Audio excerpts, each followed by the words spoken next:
ধন্যবাদ। মঞ্চে আসার জন্য অনুরোধ করছি চট্টগ্রাম দেখতে হবে কিন্তু, কারণ খাদুন মূল্যের ব্যবসায়ীরা আছেন আজকে অনেক বছর অসাধুতা যোগ করে কিছু কিছু মানুষ তারাও সাধু না, ব্যবসা করার সুযোগ থাকবে। আপনি যেই হন না কেন সেই যেন ব্যবসা করবে, এবং সৎ ব্যবসায়ীরা জিয়ান ভাইকে মঞ্চে বক্তব্য রাখার জন্য অনুরোধ করছি। ইফতারের সময় অত্যন্ত সন্ধি ঘটে, বেশি কথা বলার সুযোগ নেই।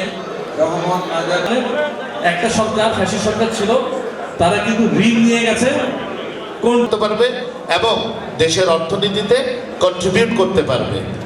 আমি বাংলাদেশ গণপ্রজাতন্ত্রী বাংলা সরকারের মাননীয় প্রতিমন্ত্রী জনাব চট্টগ্রামের একেবারে যারা ইকোনমির প্রাণ, ওনারা আমাকে যেটা বললেন এরকম নাকি আরো কয়েকটা 15টার মতো বললেন, আরো 15টার মতো নাকি স্কেল আছে। বিষয়টা যেহেতু আমি সঠিক জানি না, আমি সালাম ভাইয়ের সাথে কথা বলে আমি এটা একটা রাইট আপ নিয়ে রবিবার দিনই ইনশাল্লাহ আমরা এটা নিয়ে কথা বলবো, এবং যা হবে যেন সমতার ভিত্তিতে হয়। যদি আমার এখান থেকে 13 টন থাকে, পুরো বাংলাদেশে যেন 13 টন হয়, আর পুরো বাংলাদেশে 29 টন থাকলে পুরো বাংলাদেশে যেন 29 টন হয়, সেটার ব্যবস্থা ইনশাল্লাহ করা হবে। আমাদের মাননীয় প্রধানমন্ত্রী জনাব তারেক রহমান এবং বাংলাদেশ জাতীয়তাবাদী দল সবসময় একটি ব্যবসায়ী বান্ধব সরকার।